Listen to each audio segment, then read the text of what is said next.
10, 9, 8, 7, 6, 5, 4, 3, 2, 1, 0. అరచేతులు చూస్తూ నెమ్మదిగా కళ్ళు తెరుద్దాం. 5, 4, 2, 3, 1, 0.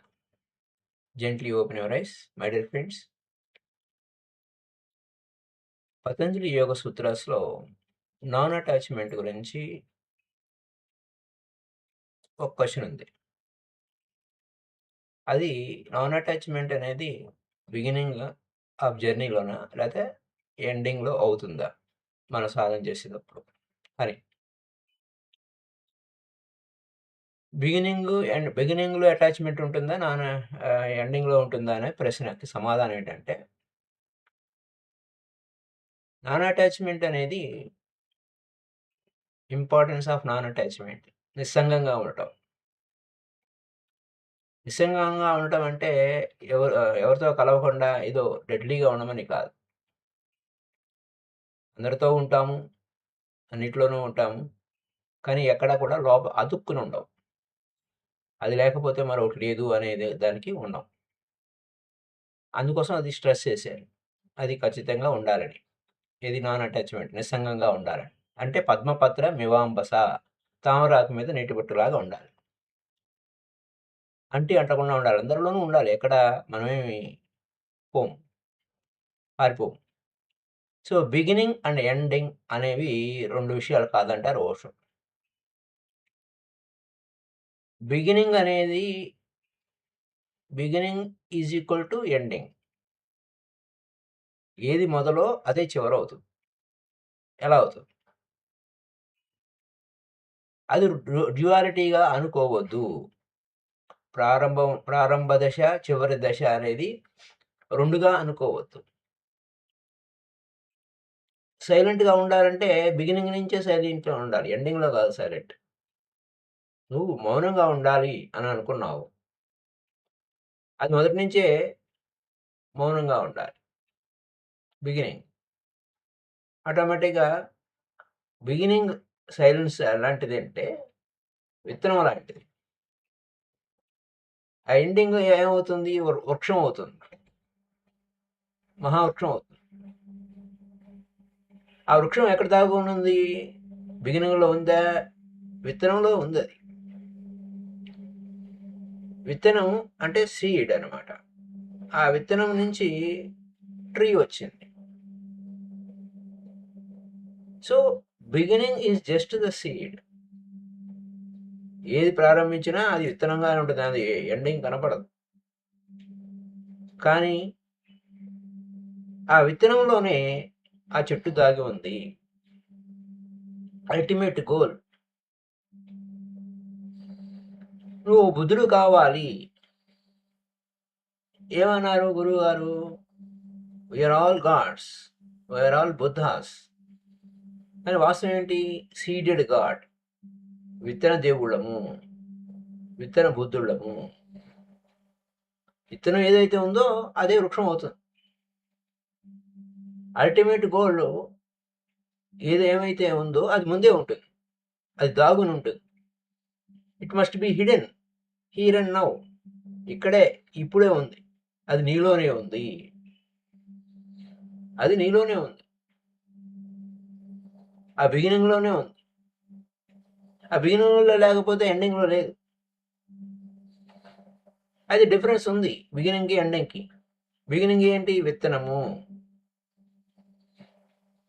ఎండింగ్ ఏంటి? Total flowering. ఆ చెట్టు వచ్చి ఆ చెట్టుకి చక్కగా పూలు పూసి వికసిస్తుంది. విత్తనం చూస్తే నువ్వు రికగ్నైజ్ చేయలేవు. విత్తనంగా చూస్తే ఆ! నేను అదవుతానా, ఇదవుతానా, అలా అవుతానా, ఇలా అవుతానా అని నీకు తెలీదు. ఆ చెట్టు అవుతుందా? ఈ విత్తనంలోంచి అంత పెద్ద చెట్టు వస్తుందా? తెలియదు. అయితే ఇక్కడేమిటి? So, when Patanjali says non attachment is needed in very beginning of the journey. నిస్సంగంగా ఉండండి. అందరితోనూ ఉండండి. నిస్సంగంగా ఉండడం అంటే ఎక్కడో అడవిలోకి పోయి ఉండడం కాదు నాయనా. అందరితోనూ ఉండండి. కానీ నిస్సంగంగా ఉండండి. నాన్ అటాచ్‌మెంట్‌గా ఉండండి. అది ఎండింగ్‌లో అవసరం లేదు అనేది అక్కడ ఏం ending he is not saying that it will not be needed in the end. నువ్వు బిగినింగే ఎండింగ్ అవుతుంది. అది మొట్టమొదట నువ్వు ఆ ప్రారంభంలో నిస్సంగంగా ఉండడం అనేది ఎఫర్ట్ కావాలి. అప్పుడు ఎండ్‌లో అక్కడ అప్పుడు నువ్వు మొట్టమొదట నువ్వు సాధన మొదలుపెట్టాలి. స్థిరంగా ఉన్నప్పుడు నువ్వు దాన్ని సంరక్షించుకోవాలి. బిగినింగ్‌లో అది కొంచెం ఎఫర్ట్ పెట్టాలి. ఆ తర్వాత స్పాంటేనియస్‌గా అవుతుంది. అభ్యాసం చేసే కొలది. కాన్షియస్‌గా ఉండాలి బిగినింగ్‌లో. నేను నిస్సంగంగా ఉన్నానా? లేకపోతే పాత అభ్యాసంలోకెళ్ళిపోయానా? పాత అలవాట్లో ఉన్నానా? ఇది తెలియాలి. ఇంగా చివరిలో నువ్వు కాన్షియస్ అదే మొదటే కాన్షియస్‌గా ఉండాలి. నువ్వు కాన్షియస్‌గా ఉంటే దారి తప్పిపోవు. అప్పుడు సహజ స్థితిలో ఉంటావు. నీ కాన్షియస్‌నెస్ సహజ సహజ స్థితిలో ఉంటావు. నాన్ అటాచ్‌మెంట్ నిస్సంగంగా ఉండడం అనేది నీ సహజ స్థితి అవుతుంది. బిగినింగ్‌లో ప్రాక్టీస్ మొట్టమొదటి ప్రాక్టీస్ అప్పుడే బిగినింగ్ అప్పుడే you have to practice it first beginning. కాన్స్టెంట్‌గా అలర్ట్‌గా ఉండాలి. ఆ బిగినింగ్‌లో నువ్వు అలర్ట్‌గా ఉండాలి. నేను సరైన దారిలో ఉన్నానా లేదా అని సరిజూసుకుంటూ ఉండాలి. ఎందుకంటే నువ్వు గతంలో ఆ అభ్యాసం, అలవాటు కొద్దీ అది స్ట్రగుల్ అవుతుంది. ఒక ప్యాటర్న్ అంటే ఒక పద్ధతికి అలవాటు పడిపోయావు. అక్కడ ఫైటింగ్ ఉంటుంది మొట్టమొదట. అక్కడ నువ్వు చివరికి నువ్వు సాధన చేసే కొలది, అభ్యాసం చేసే కొలది అప్పుడు నువ్వు అది నీ లోపలికి చొచ్చుకుపోతుంది. నీ బ్రెయిన్‌లోకి చొచ్చుకుపోతుంది. అదనమాట. అక్కడ ఇంకా ఫైటింగ్ ఉండదు. అప్పుడు నువ్వు నీ ప్రవాహం ఎలా ఉంటుంది? నిస్సంగంగా ఉంటుంది. ఏ కోరిక లేకుండా ఉంటుంది. అప్పుడు నీ సహజ స్థితి అవుతుంది. కోరికలు లేకుండా ఉండటం ఏంటండి? మళ్ళా డిజైర్‌లెస్‌నెస్ ఏంటి అండి? అనే పదాలు మనం ముందే చెప్పుకున్నాం. సో, మై డియర్ ఫ్రెండ్స్, గుర్తుపెట్టుకోవాల్సిన విషయం ఏంటంటే, వాట్‌సోఎవర్ ఈస్ ద గోల్. అది నువ్వు గోల్ ఏ లక్ష్యమైనా, ఏ ఏ గోల్ పెట్టుకున్నా, నువ్వు బిగినింగ్‌లో ప్రాక్టీస్ చేయాల్సిందే. Very beginning.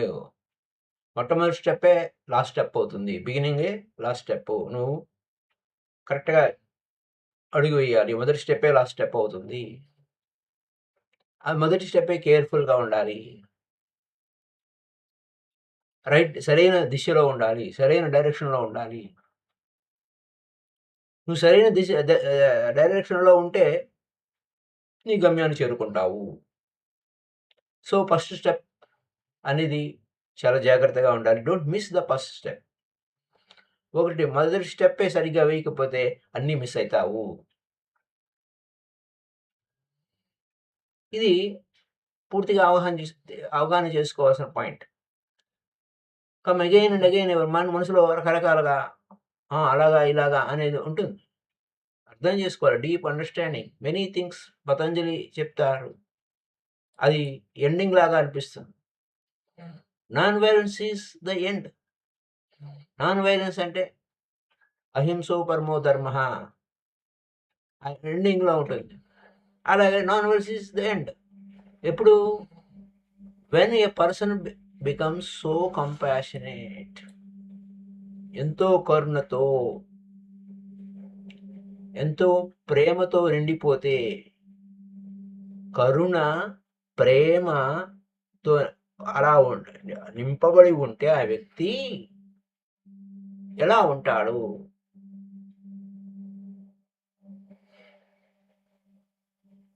అహి అహింస అహింస నాన్ వయలెన్స్‌లో ఉంటాడు. No violence. మనకి వయలెన్స్ కాదు. అక్కడ వయలెన్స్ చేయలేడు. ఎందుకంటే ప్రేమగా ఉన్నాడు. కరుణతో ఉన్నాడు. ప్రేమ పూర్తిగా నింపబడింది. Loving kindness. షరతులు లేని ప్రేమ. సకల జీవరాశి పట్ల ప్రేమ. అది లోపల నిండిపోయింది. అప్పుడు అసాధ్యమవుతుంది.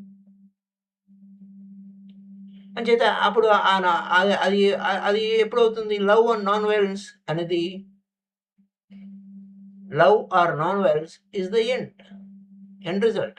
కానీ ఆ ఎండ్కి వెళ్ళాలంటే, ఆ గోల్కి వెళ్ళాలంటే మొదటి నుంచి స్టార్ట్ చేయాలి.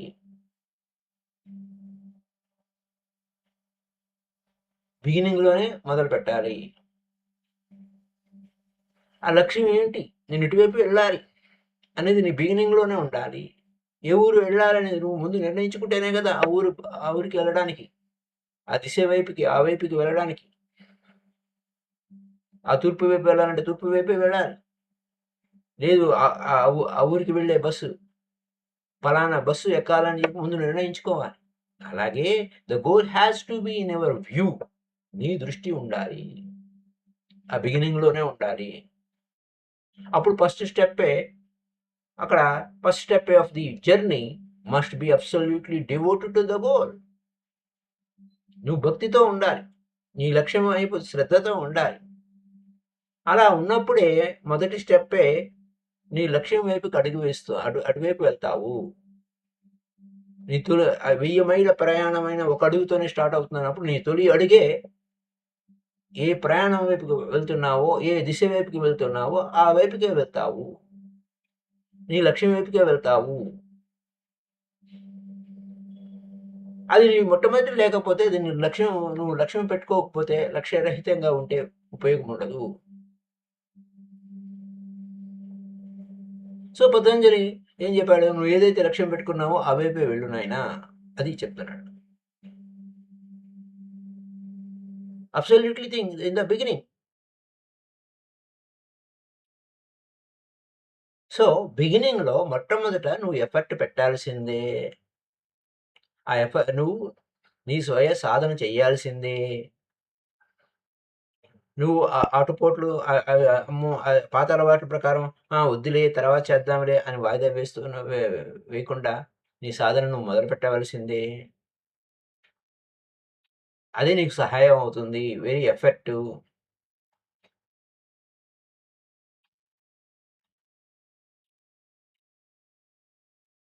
అయితే ట్రై చేస్తూనే ఉండాలి. మొట్టమొదట బిగినంగా మొదలవ్వంగానే రుద్దడం మొదలవ్వంగానే వచ్చేస్తాయా? రాయటం వస్తుందా? రాదు. తప్పులవుతాయి. నడిచేటప్పుడు నడక మొదలవుతుందా? వెంటనే అవ్వదు. టోటల్‌గా నాన్ అటాచ్‌మెంట్‌లోకి మొట్టమొదట రాలేవు. కానీ యూ కెన్ ట్రై. నువ్వు సాధన చెయ్యి. You have to try it.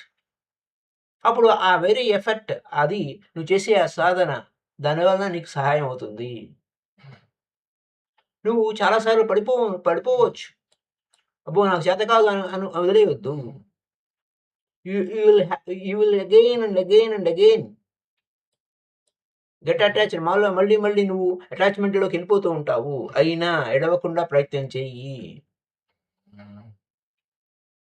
ఎందుకంటే మైండ్ ఎప్పుడు గెట్ అటాచ్‌మెంట్ అనే మైండ్‌కి ఇష్టంగా ఉంటుంది. So again and again such that you may get attached with non attachment. మామూలు అటాచ్‌మెంట్‌కి అలవాటు. కానీ నాన్ అటాచ్‌మెంట్ వైపుకి మళ్ళీ సాధన చేయంగా అది నీకు అభ్యాసం అవుతుంది. ఆ అభ్యాసం అయితే ఏంటి? అది నీ సబ్‌కాన్షియస్ మైండ్‌లోకి లోపలికి వెళ్తుంది. ఇక్కడ ఓషో గారు కాన్షియస్ అండ్ అన్‌కాన్షియస్ అంటారు. సో అన్‌కాన్షియస్‌లోకి ప్యాటర్న్‌లోకి వెళ్ళిపోతుంది. కానీ మొట్టమొదట నువ్వు ప్రయత్నం చేయాలి. కొత్త విషయం నేర్చుకోవాలనుకున్నప్పుడు నువ్వు సాధన మొదలుపెట్టాలి. సాధన చేయగా అది అలవాటవుతుంది. కాన్షియస్ ఎఫర్ట్ ఉండాలి. క్రమక్రమంగా నువ్వు మొట్టమొదట అలర్ట్‌గా ఉండాలి. అవేర్‌గా ఉండాలి. అలర్ట్‌గా ఉంటాం, అవేర్‌గా ఉంటాం అని అభ్యాసం చేస్తే అది నీ లోపలికి వెళ్తుంది. And once you start feeling the misery of attachment, then there will be less needed to be effort. నీకు అప్పుడు అర్థమవుతుంది. అటాచ్‌మెంట్ ఉంటే వారి వల్ల నాకు ఇబ్బందయింది, వీళ్ళ వల్ల నాకు ఇబ్బందయింది అనే మిసరీ అనేది నీకు అభ్యాసం తెలిసిపోయినప్పుడు నీకింకా అన్‌హ్యాపీనెస్ రాదు. ఇంకా దీనివల్ల నేను దుఃఖంలో ఉన్నానా అని. తెలిసిపోయి ఇంక అక్కడ ఎఫెక్టే ఉండదు. No effect. మనం ఎందుకు అన్‌హ్యాపీగా ఉన్నాము? మనం ఏం చేస్తున్నాము మనకు తెలియకపోవటం వల్లనే అన్‌హ్యాపీగా ఉంటాము. మనకు ఖచ్చితంగా తెలియాల. ఎందుకు దుఃఖంలో ఉన్నాము? చేసిన తర్వాత ఎందుకు బాధపడుతున్నాము? We don't know what we are doing. ఏం చేస్తున్నామో మనకు తెలియకపోవటం వల్ల.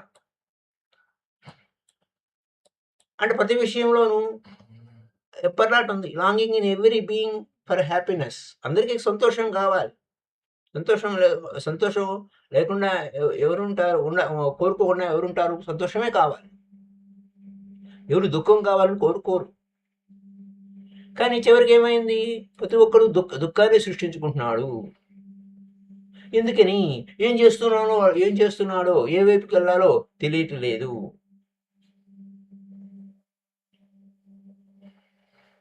లేదు. We may be moving in desires towards happiness. కోరికలు పెట్టుకొని కోరికల వెంట పడుతూ ఆ కోరిక తీరితే నాకు ఆనందంగా ఉంటుంది.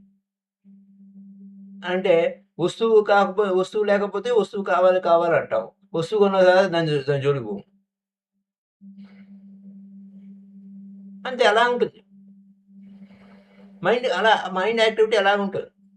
మళ్ళా ఇంకో దాని వైపు వెళ్తుంది. సో, ఇక్కడ నువ్వు వెరీ బిగినింగ్‌లోనే మనం పిల్లలకి అలా హెల్ప్‌లెస్‌నెస్‌గా తయారు చేస్తాము. మెకానిజము, వీళ్ళకి తెలియదు దారి ఏదో conversation with god Neale Donald వాష్ చెప్తూ ఉంటాడు. 50 సంవత్సరాల వయసు వచ్చేంత వరకు మనకి పిల్లలు మనం పిల్లల లాంటి వాళ్ళమే. మరో గుడ్డివాడికి దారి చూపించినట్టు అవుతుంది. అందుకోసం 50 సంవత్సరాలు దాటిన వారి దగ్గరే ఆ పిల్లల్ని పెంచాలి అనంటాడు. ఎందుకంటే వీళ్ళకి తెలీదు. వాళ్ళు రాంగ్ డైరెక్షన్ చూపిస్తారు. వీళ్ళకి తెలీదు సరైన దారేమో. అది అలాగే అవుతుంది. పిల్లవాడు పుట్టగానే వాడు ఒక ఫిక్స్డ్ ప్యాటర్న్‌లో ఉండడు. A deep longing for happiness is present, but he does not know how to achieve it. ప్రతి పిల్లవాడు హాయిగా, ఆనందంగా ఉండాలని కోరుకుంటారు. ప్రతి ఒక్కడు అదే కోరుకుంటాడు. పెద్దాడైనా, చిన్నాడైనా. కానీ వాడికి ఏం చేయాలో తెలీదు. ఈ తల్లిదండ్రులకి తెలీదు హ్యాపీనెస్ అంటే ఏంటో. అది ఇంక జీవితం అంతా స్ట్రగుల్‌గానే ఉంటుంది. ఆ పిల్లలు కూడా అదే సొసైటీ రాంగ్ డైరెక్షన్‌లో తీసుకెళ్తుంది. ఆ వాళ్ళు కూడా అదే రాంగ్ డైరెక్షన్‌లో ఉన్నారు. So, child wants happiness, but we don't know how to teach him to be happy. ఆ పిల్లవాడు ఆనందంగా ఉండాలంటే, ఆనందంగా ఉండడం అంటే ఏమిటిరా అని వాళ్ళకి మనం బోధించము.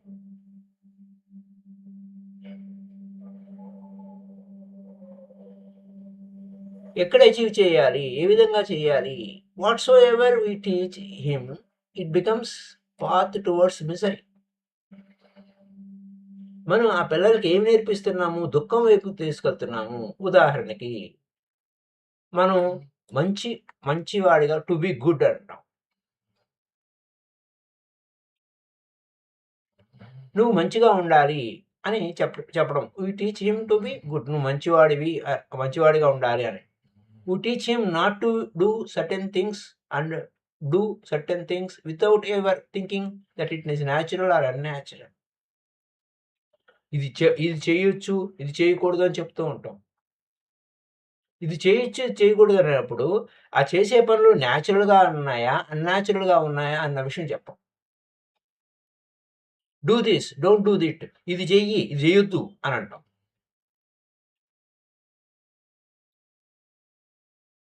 అది మనము ఇది మంచి, ఇది చేయొచ్చు, ఇది చేయకూడదు అనంటే అసలు ఇది మంచి అనేది మనం న్యాచురల్‌గా ఉందా? అన్‌న్యాచురల్‌గా ఉందా? అది చూడము.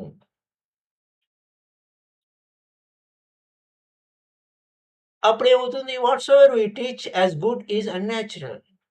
సహజ సహజంగా సహజ స్థితిలో ఉందా? సహజంగా ఉందా? నువ్వు మంచి అంటున్నావు. ఇది మంచా? చెడా? అనే దగ్గరకొచ్చేసరికి ఏది మంచి, ఏది చెడు అనే దగ్గరికి ఇది సహజ స్థితా? ఇది నేచురల్‌గా ఉన్నదా? దాన్ని కూడా మనం చెడు అంటున్నామా? అన్న విషయం తెలీదు.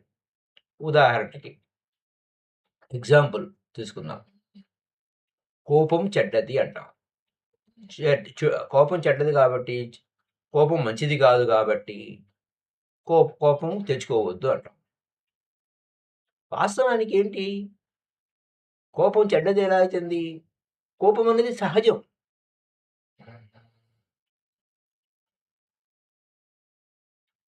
అయితే ఇక్కడ కోపం అనేది సహజం నాయనా. కోపం వస్తుంది. కానీ కోపం తెచ్చుకోవద్దు. అంటే we are just teaching the child to be suppress it. కోపం మంచిది కాదు అంటున్నాం. కానీ కోపం సహజం అని చెప్పం. అంచేత ఏమవుతుంది? వాడు దాన్ని అణిచిపెడతాడు. కోపాన్ని అణుచుకుంటాడు. అణుచుకోవడం వలన వాడు సఫర్ అవుతూ ఉంటాడు. అది విషపూరితమవుతుంది. కోపంగా ఉండకూడదని, కోపం అనేది సహజం అనే విషయాన్ని గుర్తుపెట్టుకోవాలి. అది మంచిది కాదు. నువ్వు కోపం తెచ్చుకుంటున్నావు. కోపంగా ఉండకూడదు అనంటే అది పాయిజన్ అవుతుంది. ఆ బాడీ కెమికల్ అంతా ప్రమాద ప ప్రమాద బాడీ కెమిస్ట్రీ అంతా మారిపోతుంది. అది ప్రమాదంలో పడుతుంది. కంటిన్యూగా మనం చెప్తాం. ఈ డోంట్ బి యాంగ్రీ, నువ్వు కోపంగా ఉండకూడదు. నువ్వు కోపం తెచ్చుకుంటున్నావు ప్రతిదానికిని. అలా ఇలా అని చెప్తూ ఉంటే, ఓ పక్కన కోపాన్ని అణుచుకుంటూ ఉంటాడు. ఆ కోపాన్ని ఎలా వ్యక్తం చేయాలో తెలీదు. ఎలా బయటికి తెలీదు. అది పిచ్చి కోపంగా మారిపోతుంది. అణిచిపెట్టడం వలన పాయిజన్ అయితుంది. కోపంగా ఎలా ఉండకూడదు అని మనం పిల్లలకి ఏమైనా చెప్తామా? చెప్పం. కోపాన్ని అణుచుకోవాలి. కోపం ఉండకూడదు. కోపాన్ని తగ్గించుకో. నువ్వు కోపం అణుచుకోవాలి. అది ఇది అని చెప్తూ ఉంటాం. Force ah, and we can force him because he is dependent on us. ఆ పిల్లవాడికి కోపం వచ్చింది. కోపం ఎలా ఉండకూడదో చెప్పాలి గానీ, కోపం సహజమే కానీ కోపంగా how not to be angry అని చెప్పము. అణిచిపెట్టడం నేర్పిస్తాము. వాడు మన మీద ఆధారపడ్డాడు గాబట్టి, వాడు అణుచుకుంటూ ఉంటాడు. నిస్సహాయుడుగా ఉంటాడు. నువ్వు చెప్పింది వినాలి. నువ్వు చెప్తున్నావు డోంట్ బి యాంగ్రీ అని. వాడు నవ్వుతాడు. కోపం తెచ్చుకోబాక. నవ్వు అని చెప్తాం. వాడు నవ్వుతాడు. ఆ ముఖంలో సహజమైన నవ్వు లేదు. ఫాల్స్. అసహజంగా ఉంది. లోపల వాడు ఉడికిపోతున్నాడు. కోపంతో కుతకుతలాడుతున్నాడు. లోపల అగ్ని అలాగే ఉంది. పైకి నవ్వుతూ ఉన్నాడు. చిన్న పిల్లలు. ఆ చిన్న పిల్లల్ని మనం కలుషితం చేస్తున్నాము. ఎలా డివైడ్ చేస్తున్నాము. మనము అలాగే ఉన్నాము. డివైడ్ అయిపోయాడు. ఫాల్స్ పైకేమో పైకొకటి లోపలొకటి అయింది. లోపలేమో కోపంగా ఉన్నాడు. పైకి నవ్వుతూ ఉన్నాడు. మన పరిస్థితి కూడా అలాగే ఉంది.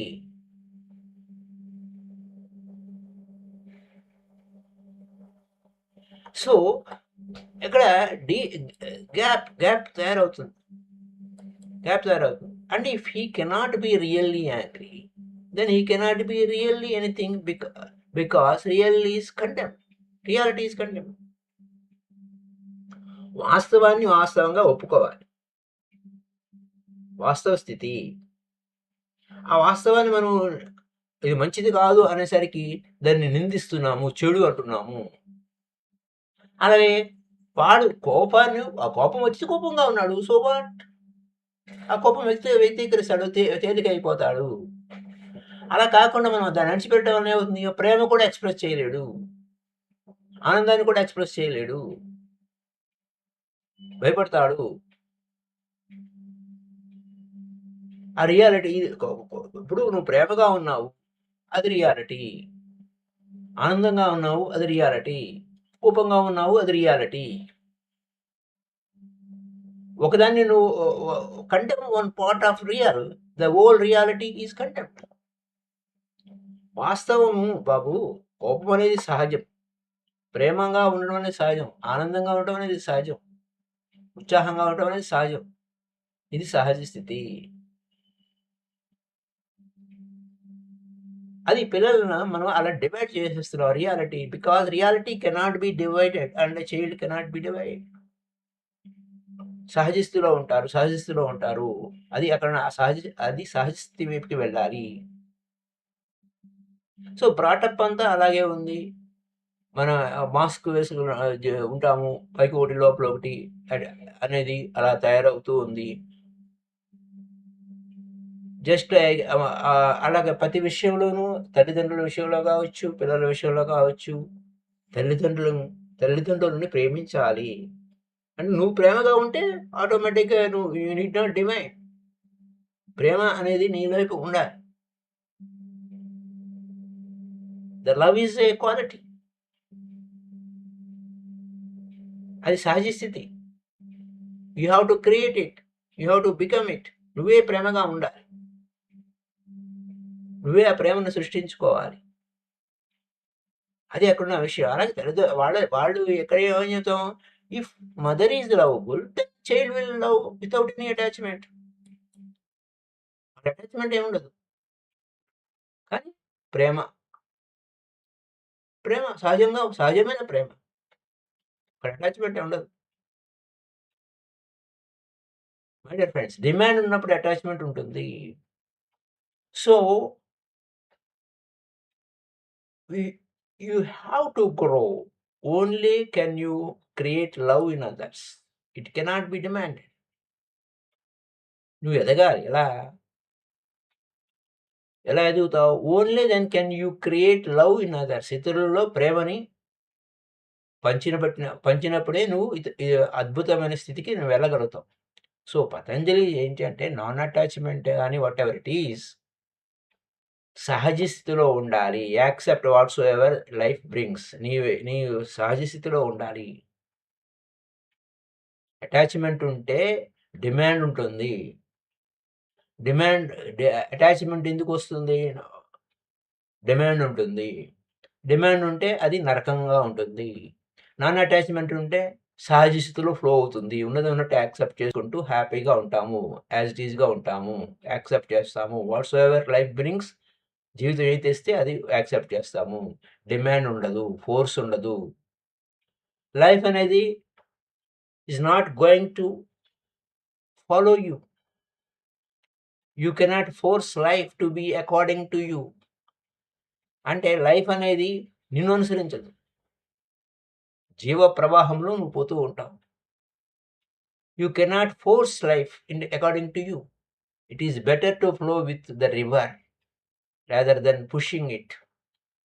ఏటికి ఎదురీదవద్దు. Just flow with it. సహజస్థితిలో ఉండండి. ఆనందంగా ఉండండి. Much happiness becomes possible. జీవితం అనేది ఒక ప్రవాహము. ప్రవాహంలో ఉండండి. థాంక్‌ఫుల్‌గా ఉండండి. ఆనందంగా ఉండండి 24 గంటలు. But if you want to reach end of no desire, no demand, ఏ కోరిక లేదు. ఉన్నదున్నట్టు యాక్సెప్ట్ చేశాము. హ్యాపీగా ఉన్నాము. Just 24 hours flowing with the life. No demanding anything. ఏ డిమాండ్ లేదు. ఈ జీవితం ఏది ఇస్తే ఆనందంగా ఉండాలి. గ్రేట్‌ఫుల్‌గా ఉండాలి. కృతజ్ఞతగా ఉండాలి. థాంక్‌ఫుల్‌గా ఉండాలి. Just moving for 24 hours in a prayerful state of mind. ప్రార్థనాపూర్వకంగా, ధ్యానాత్మకంగా. Not asking, not demanding, not expecting. అప్పుడు ఒక నో న్యూ ఓపెనింగ్ వస్తుంది. Not asking, not demanding, not expecting. 24 hours will become a new window. You will be feel exotic. Can become ఆనందంగా ఉంటాం. బ్రహ్మానంద స్థితిలో ఉంటాం. ఏ demand లేదు.